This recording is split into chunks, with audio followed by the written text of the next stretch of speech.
How's the royal family? I pray that everyone is doing well. Well, my royal family, I have more to report about the drama that is happening over in China against our African brothers and sisters. So I'm going to take the royal family on a journey. But before we start, the position that the Chinese take is that it didn't happen, and even though they clearly see it and they want to be stuck on, well, you get discriminated in America, sort of like, what's the big deal? So a little amount of discrimination cannot amount to what they do, pretty much. I hope y'all understanding I know y'all understanding what I'm saying. And based on my deeper research, this is a global embarrassment, and it had to happen to fully expose the Asian race. And they act just like Trump. They just choose the latter. And it's an insult, because when you have actual unquote receipts, let alone videos after videos after videos of their atrocious behavior, it's an insult when somebody is you're showing somebody what's going on in real time. It's like they pissing in your face and saying, I'm not doing it at the same time. And we on code, we know what to do. We gonna keep our coins in our pocket. And I guess they think that we need them badly, that we would put up with it overall. No. We draw a line in the sand. This needed to really happen to trigger, to touch our individual souls. Now, the first video I'm going to show is the crap that the Africans allow in their country. The crap that they allow. And now they're starting to deal with.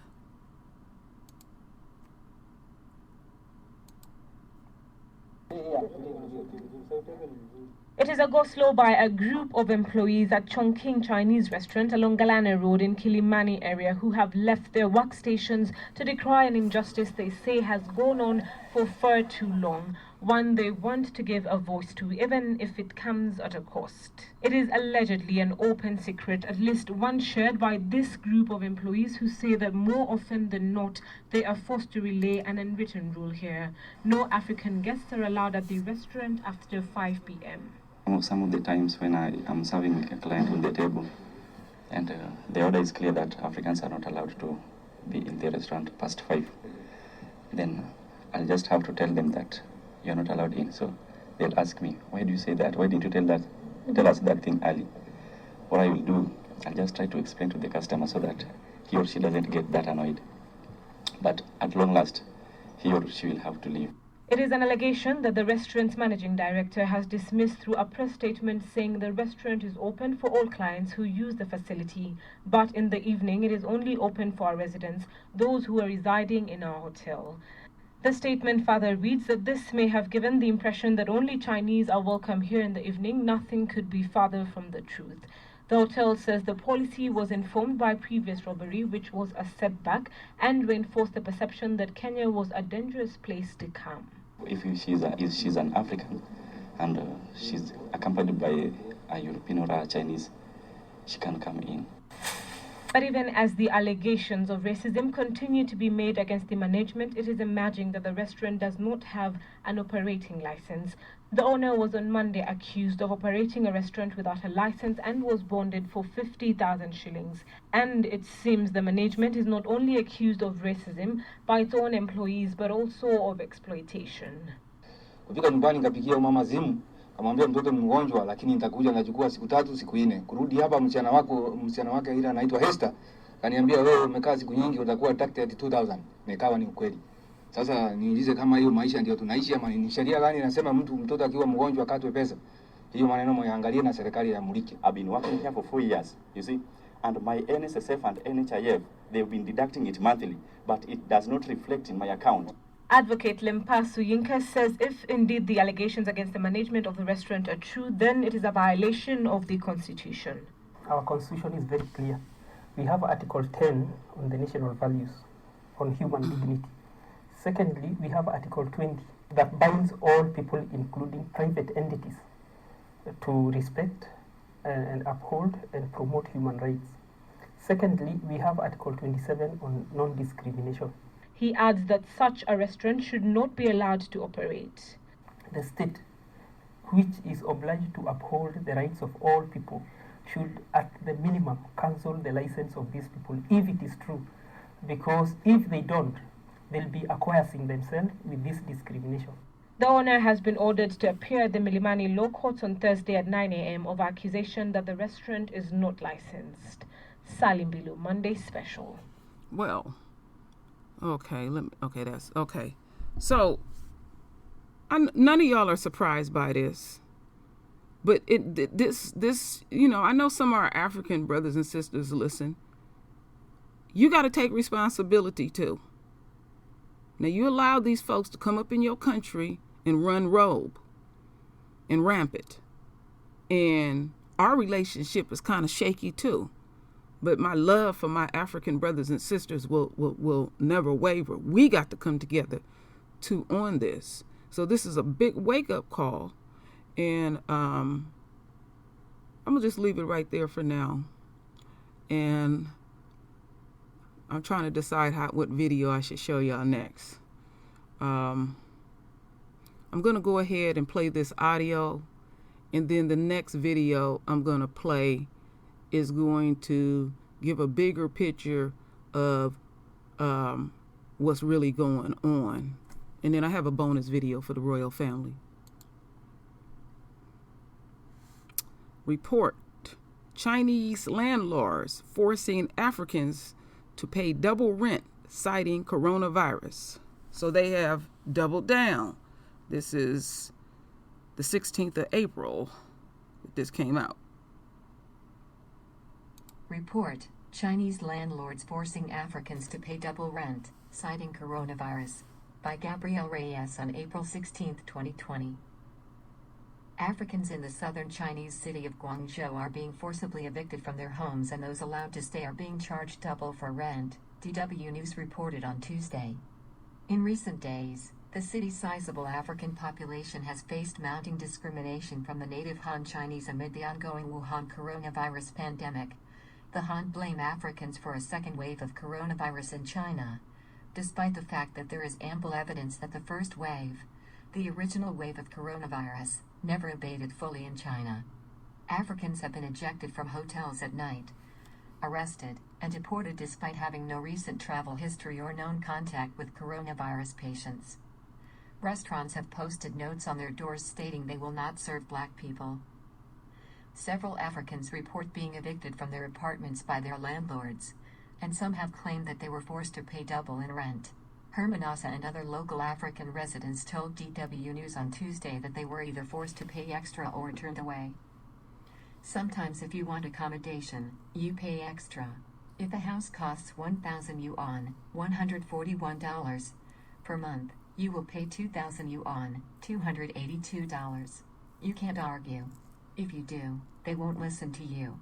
And when I was trying to negotiate for a new house, the police came and told me to stay in that vicinity.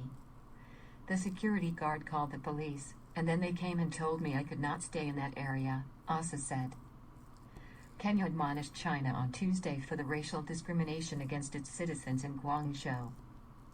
The reality is that this has been a very unfortunate outcome. Africans, Kenyans included, have been discriminated against in the process of the provincial government's response to try and mop up the situation that they are facing there after the crisis that they had over the last few months. Foreign Affairs Principal Secretary Macharia Kamau said at a press briefing. Sadly, they have discriminated against and targeted various foreigners in their response. The African Union has responded collectively in consultation with us, Kamau said. Ugandan politician and musician Bobi Wine offered to airlift mistreated Africans out of China on Monday after learning of the inhumane treatment. A Ugandan opposition leader, Wine previously drew attention to China's selling of surveillance technology to authoritarian African governments so that they may spy on political opponents and dissidents. Wine released a song about the coronavirus last month. All right, my radio family. So they choose to double down on their isms. Our folks need to have their ass up out of there. Now, I got to pull up something for the royal family that I didn't pull up at first.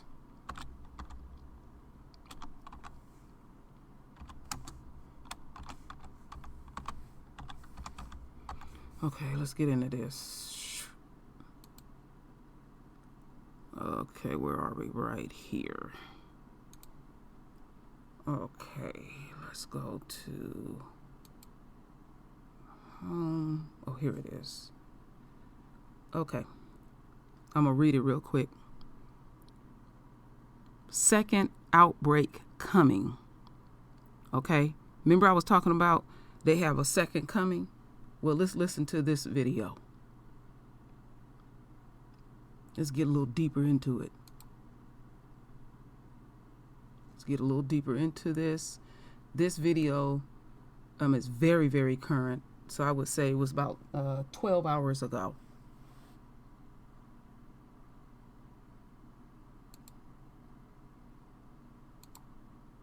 Chinese officials have been claiming the epidemic is under control in China, but many cities are going back under lockdown, suggesting a second wave of outbreaks. Why does the world know so little about the virus until it's too late?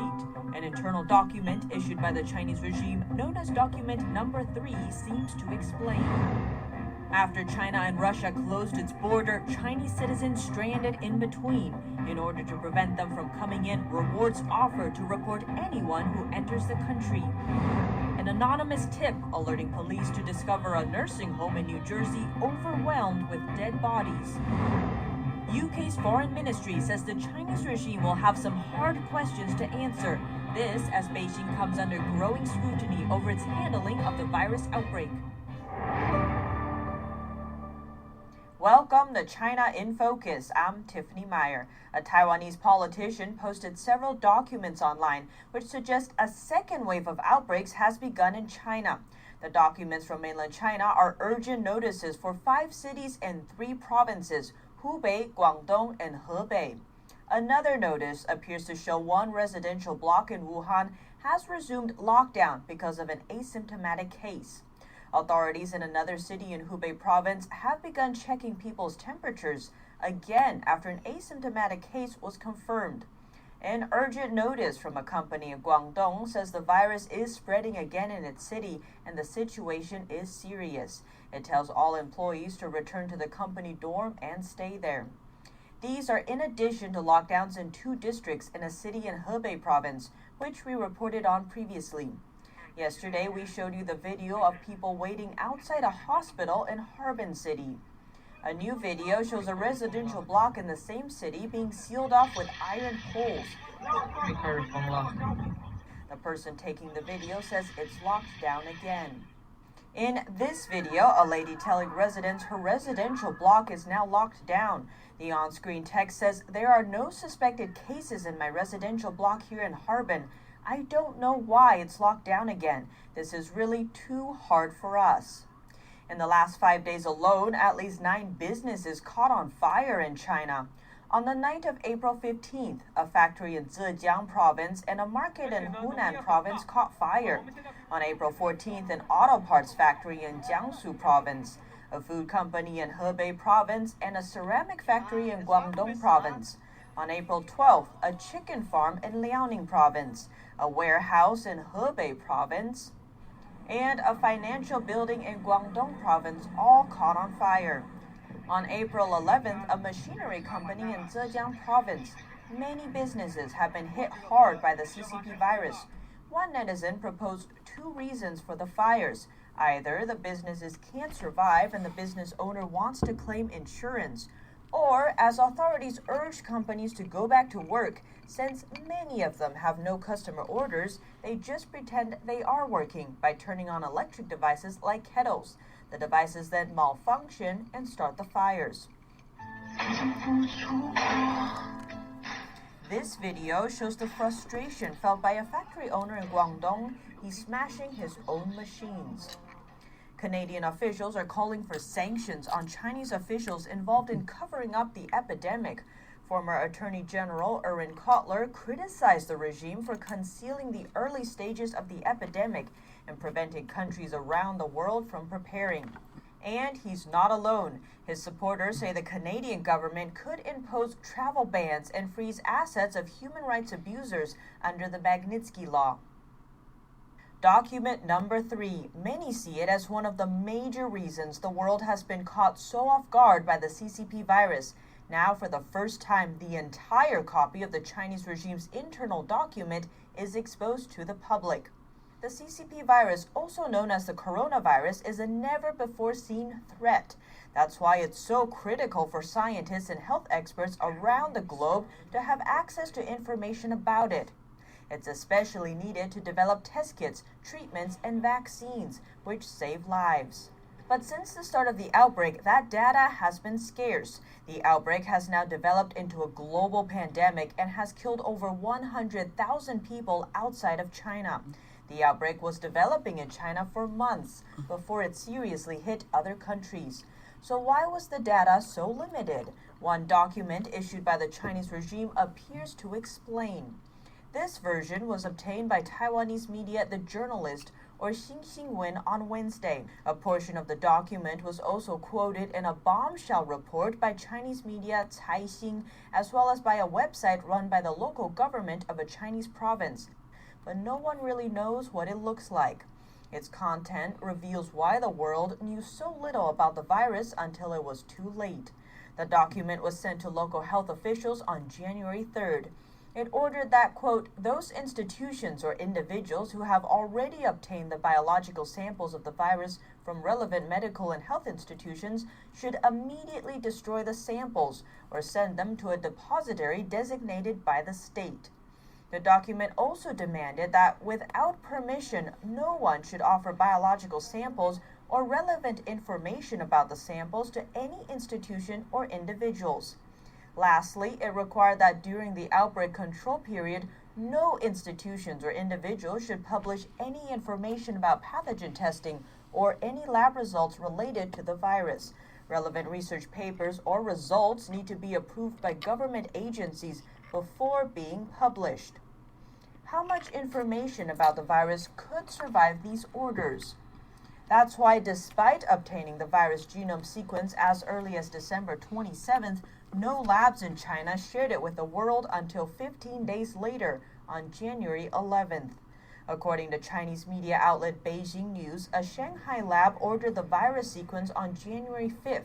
They reported the results to China's National Health Commission and recommended relevant prevention and control measures be taken in public places. One of the facility's experts later told the media that the findings were being taken very seriously. They described the whole process as heart-shaking and soul-stirring. China's higher-ups didn't get back to them, nor did they implement any measures.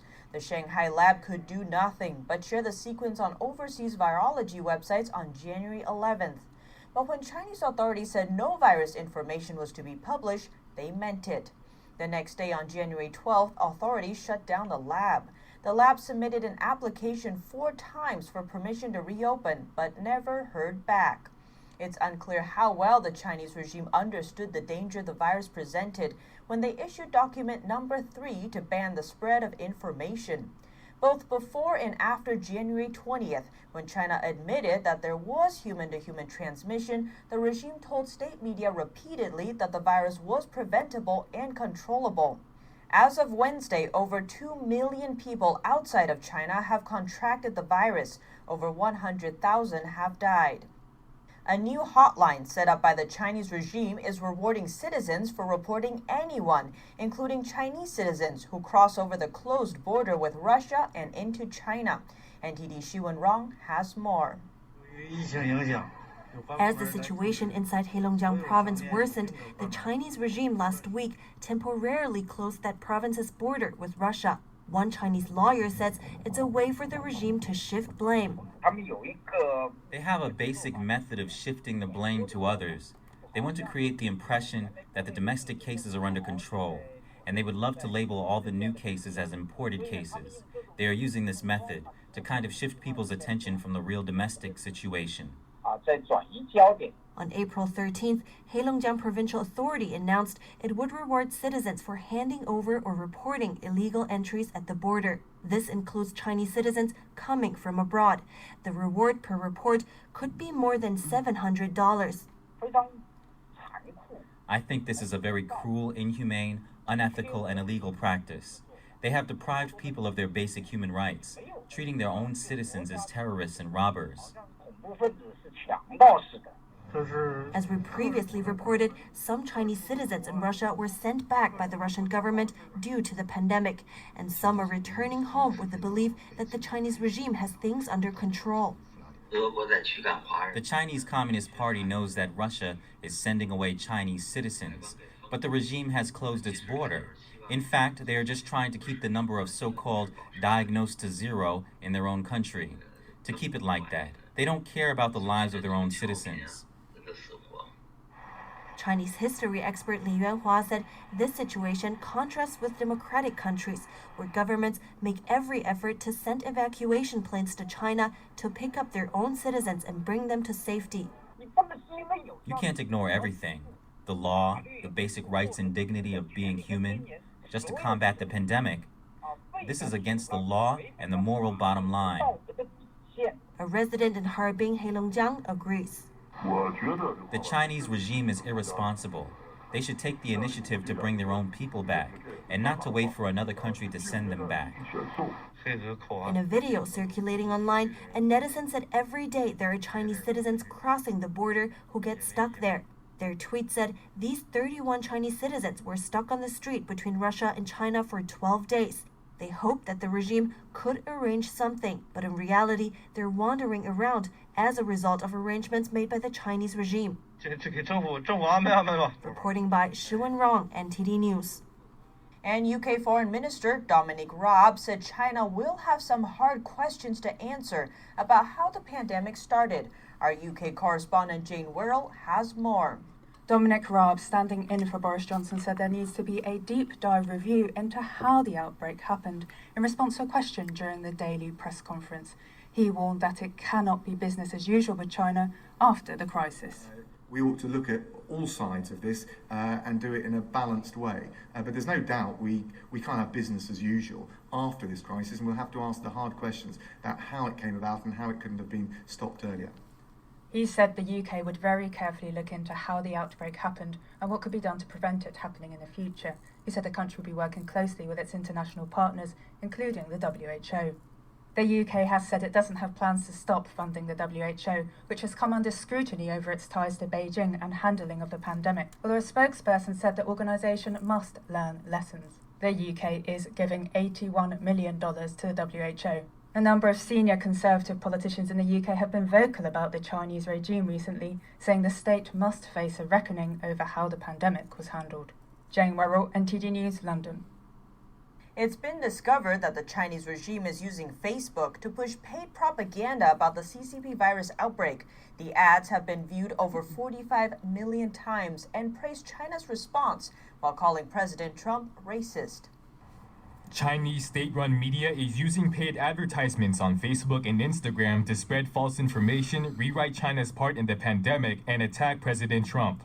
The ads have been viewed around 45 million times since February 15th. They praised the Chinese Communist Party for its handling of the virus, without mentioning it silenced whistleblowers and destroyed virus samples. One video questions whether the virus actually originated in China, despite Chinese officials publicly admitting it did after pressure from President Trump. The ads also attacked Trump, calling him a racist and saying he mishandled the virus, which they claim could make the U.S. situation worse. The ads ran for months before Facebook flagged them and marked them as political. This means the reach is likely much larger than the reported 45 million views. Undisclosed political ads don't show who's financed them, making it harder for people to see that they're paid propaganda. Facebook is now working to label all state-controlled media pages, including the Chinese Communist parties. The U.S. says it suspects China of nuclear testing in violation of an international treaty meant to protect the world from nuclear weapons. A new report from the State Department says a Chinese testing site is raising concern. Wednesday, the State Department warned China may be conducting secret nuclear tests, and if so, it could be violating an international ban on nuclear weapons testing. The State Department published its findings in its 2020 review of international compliance with arms control accords. It adds another layer of controversy to U.S.-China relations after Chinese officials tried to blame the U.S. military for the CCP virus. The State Department report points to a high level of activity at China's Lopner nuclear weapons test site throughout 2019 as cause for concern. It says China's use of explosive containment chambers, extensive excavation activities at Lopner, and blocking transparency of its nuclear testing activities as red flags. Countries that adhere to the zero-yield standard set out in the International Pact include the U.S., the UK, and France. The situation in the U.S. is easing up a bit, with some states reporting fewer people infected every day. There are over 600,000 cases across the nation and more than 30,000 deaths from the CCP virus, yet almost 60,000 Americans have recovered. President Trump says the CCP virus has reached its apex in the U.S. NTD's Melina Weisskopf brings us more. CCP virus cases are easing up in some areas, and as it now stands, more Americans are recovering than passing away. According to the White House Pandemic Response Coordinator, Dr. Deborah Birx, 9 states have less than 30 new cases per day, saying the country as a whole is improving. New York, the hardest hit, is seeing improvements too, with the number of hospitalizations dropping and less people being put on ventilators. The state's daily death toll saw a significant drop for the first time this week, with 150 less deaths on Wednesday. New York Governor Andrew Cuomo says the first step to reopening will be to classify more businesses as essential. The private sector now has to think about what they do and how they do it and how they can do it differently. Reopening by May 1st might be possible for around 20 states, according to CDC Director Dr. Robert Redfield. But a number of states are expecting it will take longer. In 9 states, stay-at-home orders extend past May 1st, while 6 others have no specified end date. New York and its 6 surrounding states are coordinating efforts for reopening, while on the West Coast, California, Oregon, and Washington are working together to coordinate theirs. Melina Weisskopf, NTD News. And as pressure on New York's hospitals begins to ease, Governor Andrew Cuomo said he's sending 100 ventilators to New Jersey. That's in addition to the 150 he sent to Michigan and Maryland yesterday. The Navy finds sailors infected with the CCP virus to be mostly asymptomatic. This after almost all crew members aboard the USS Theodore Roosevelt were tested. Testing the entire crew of the virus-stricken U.S. aircraft carrier Theodore Roosevelt may have revealed a clue about the pandemic. The majority of positive cases are among sailors who aren't shown symptoms. The possibility that the virus spreads in stealth mode among young, healthy people could have major implications for policymakers. It also asks questions about how well the virus spread can be captured if only those suspected to have it are tested. Testing is almost complete for the aircraft carrier's 4,800-member crew. It's a big move in a case that has already led to the firing of the carrier's captain and the resignation of the Navy's acting secretary.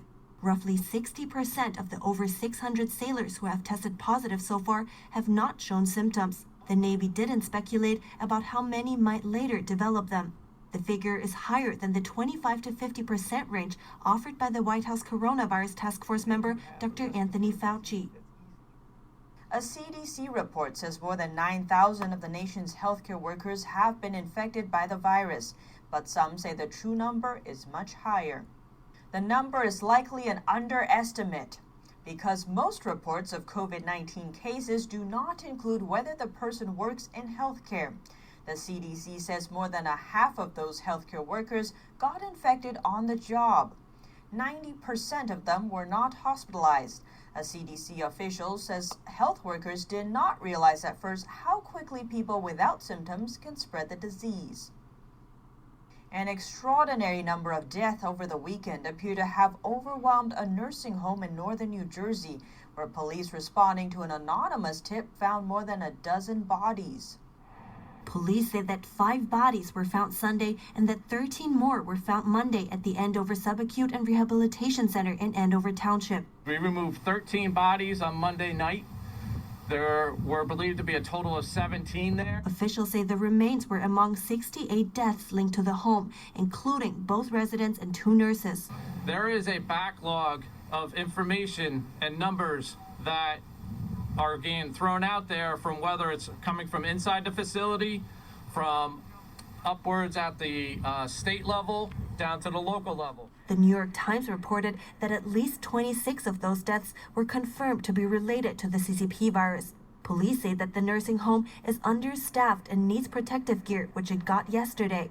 For most people, the new coronavirus causes mild or moderate symptoms, such as fever and cough that clear up in 2 to 3 weeks.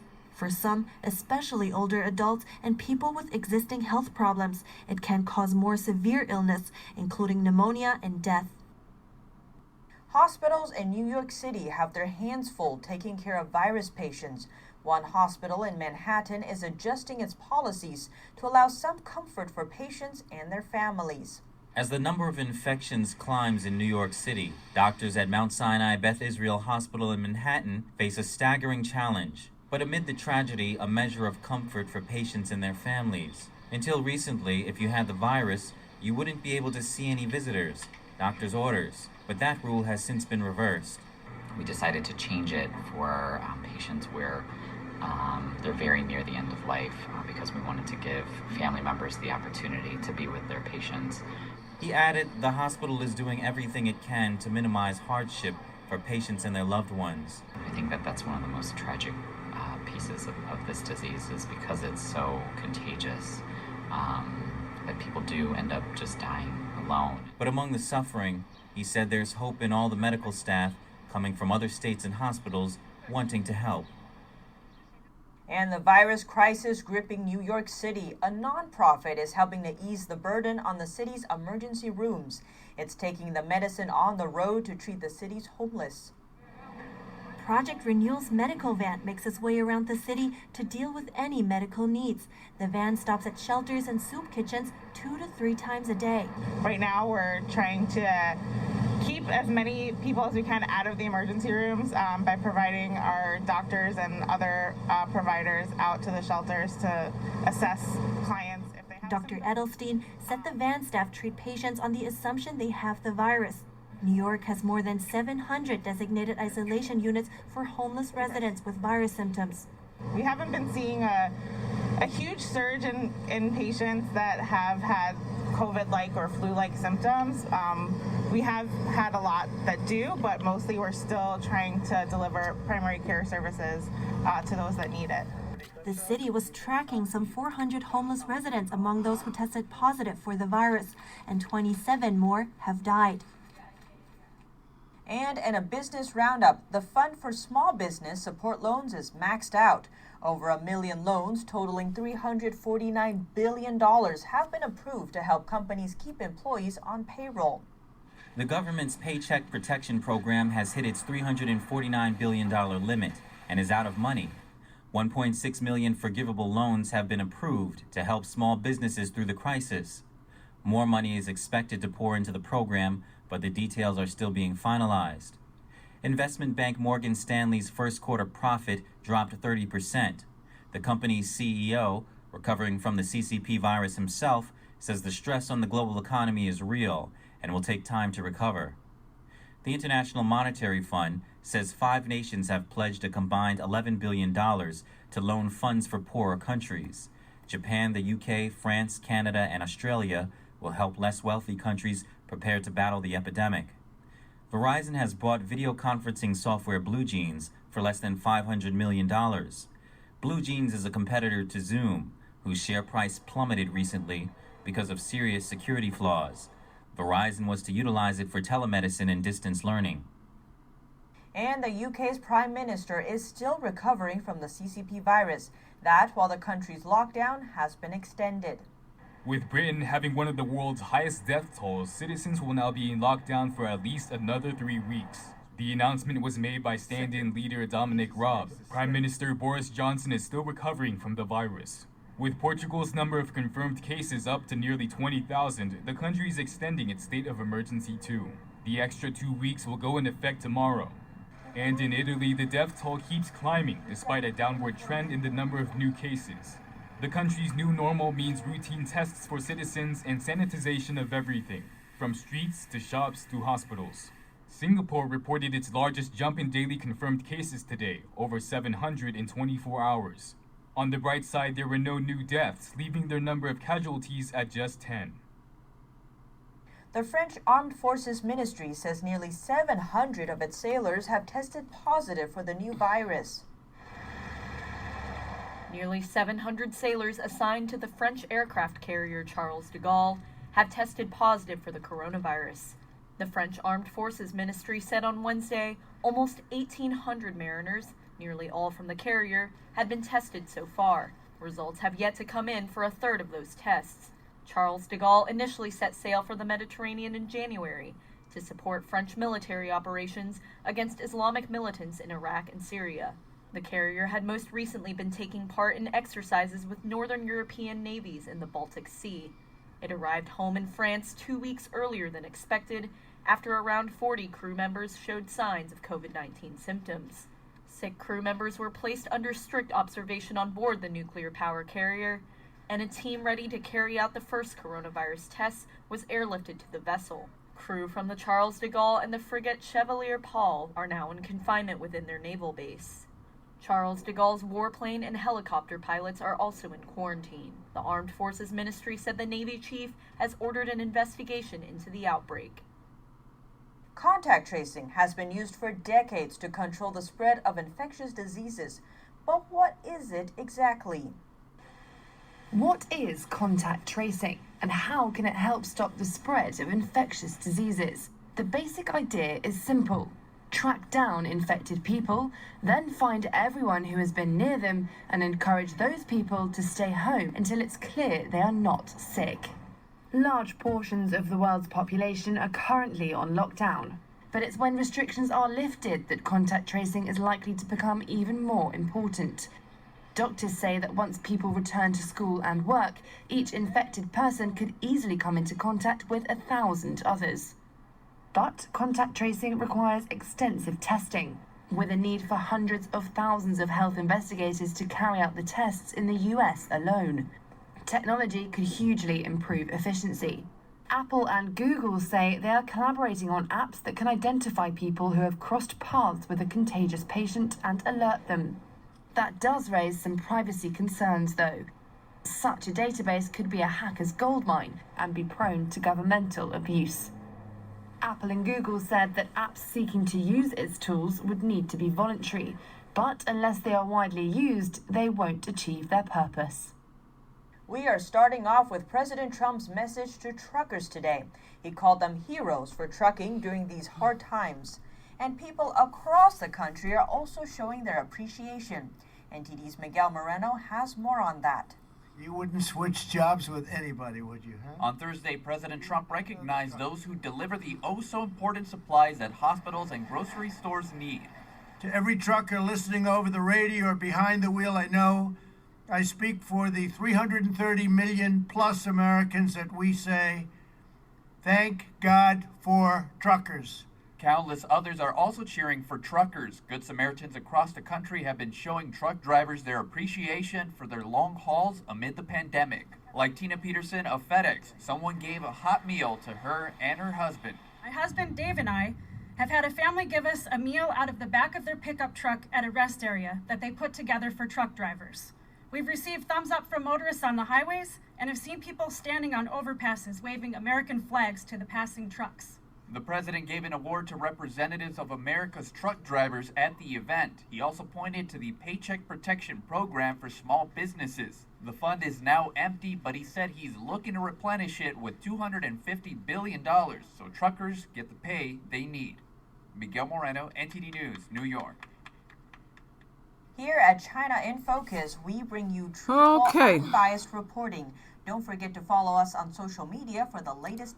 I know that was a bit long, my royal family, but I felt it was necessary to get an internal review, even though I am still focusing on China. You see the title that I have, and this is what they have caused with their irresponsibility. I thank you, Queen Maxine, for giving me, sending me this link. So, as we continue on, I have 2 more videos in relations to the isms that our brothers and sisters are dealing with in China.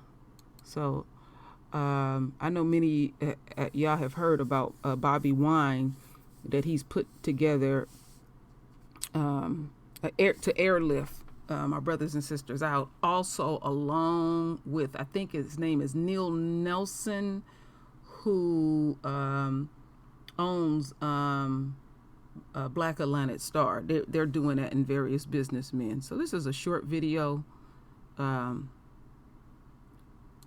I feel it's necessary.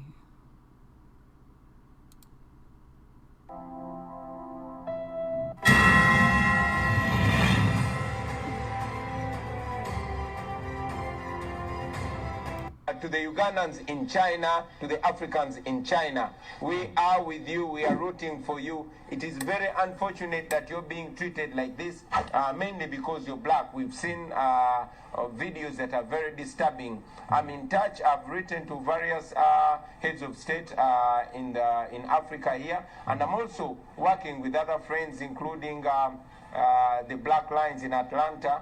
We want to repatriate, we want to get special planes to repatriate the Africans in China, and we are in talks with different governments. Once we have a country that allows us, that allows in those Africans, we want to get them away from China, because in 2020 we cannot let any black man be disrespected on account of their skin. We are human beings. We have more than 50,000 Chinese living here in Uganda, and more than 1 million Chinese living in Africa. So I'm also calling upon the Chinese administration to rein on their officials, to rein on their people. The government of Uganda, the African Union, the international community, they should rein on China and have them respect the rights of black people, the rights of Africans, the rights of Ugandans that are in China. We are with you, brothers and sisters. Ugandans, we are together. Africans, we are together. We will certainly go through this. All right, my royal family. Just want to touch upon that quickly. And I have a bonus video that I want to show the royal family. Some of y'all have seen it already, but I felt like it was necessary to show it. And it demonstrates how we truly feel deep within. So, Nigerians burn Chinese factory in retaliation to attacks of Africans in China.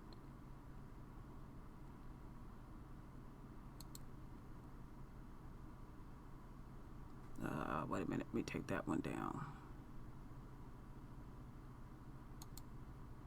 Let's see here. Here we go.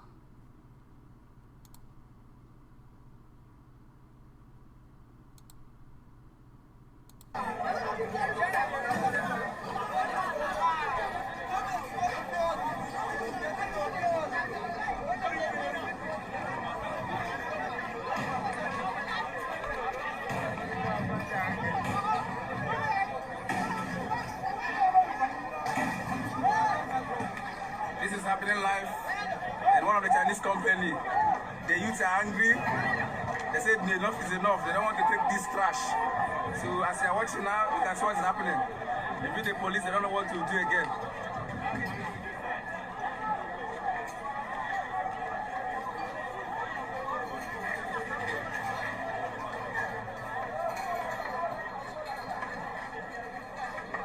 Men are hungry. No food anywhere. You can see by yourself. Even the Chinese, all of them have run inside.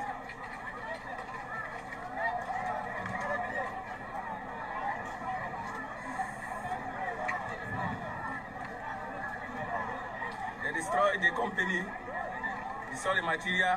You can see they are breaking the glasses. You can see what is happening now.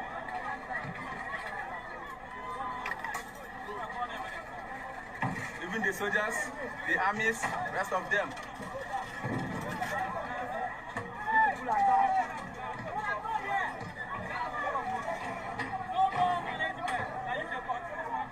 You can see what is happening.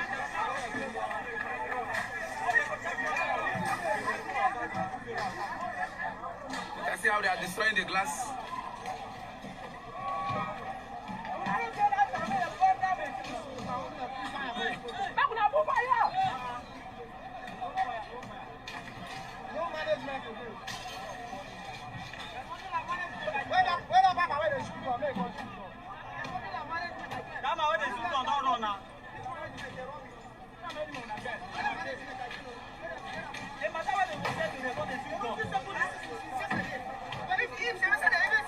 That's what is happening.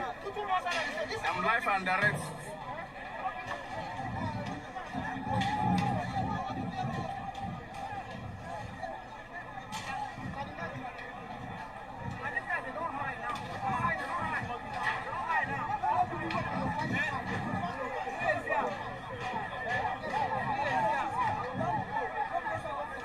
Oh yeah, where the police when they come fight now? Where they? Okay, you carry knife.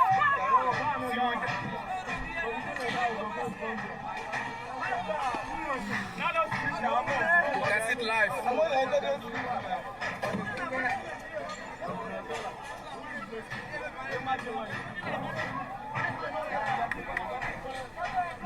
It's happening live and direct.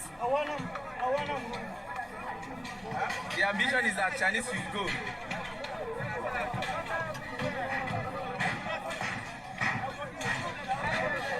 You can see it by yourself.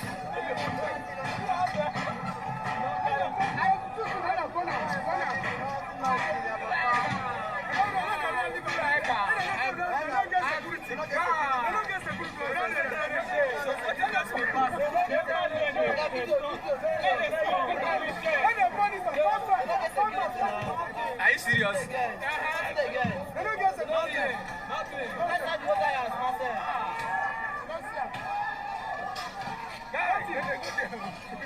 Hey.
You can see that's the policeman running for his life.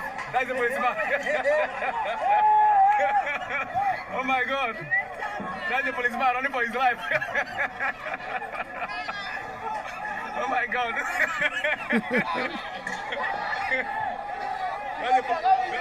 That's the policeman running for his life.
Thank you so much for watching. Well, Please my subscribe royal to family, channel, that is the bell. end of that. I thought it would be sweet to show y'all a little something. I'm letting Moab know. It has already been prophesied what is going to happen to you. And y'all really need to leave Yahweh's children alone. And also, in presenting these videos, my royal family, once they can sort of kind of stabilize coronavirus, you can see that these European countries are coming after China. I made this prediction 4 years ago, but I didn't know it had anything to do with this. I made my prediction based on Fukushima because of the radiation that have literally killed all the oceans throughout the world, because that stuff leaked for years before they could shut it off, if they shut it off, because them people, they don't tell the truth over there. So they have a rude awakening coming, and they created this energy. They created the energy. They could have been just straight up with people. People are dying. So this propaganda that China is trying to push, trying to make it look like we the face. America is trying to make it look like we the face. The numbers don't lie. 2 nights ago, I had got up, and I always keep my channel on CNN real low, and they were showing the entire world map, and they were showing various color variations, and the colors would represent so many numbers of people that were dying. Akibalan was the only country that had the fewest cases of coronavirus on the planet. So we know that they always, because we're used to dealing with it, you don't see us out here crying, that, we always the face of anything nefarious that is going down. But I think these people think they have enough money to pull off what they're trying to accomplish. But the thing that you did not factor in, Moab, is Yahweh. And he's bringing those vapors down on y'all tail. And y'all getting y'all second wave. And it's not a good look. It's not a good look at all. And it is what it is. So that was the choice that they made. And again, Moab, them white folks going to come after your ass. They're going to give you a clear understanding, because they are hurting. They are losing their folks. They don't give a damn about us. So we used to being treated like this. But you will get a clear understanding how they going to deal with your ass. So my royal family, render your voice with your beautiful divine words. And as always, my royal family, I thank you for your love. I thank you for your support. And with that said, Ashe.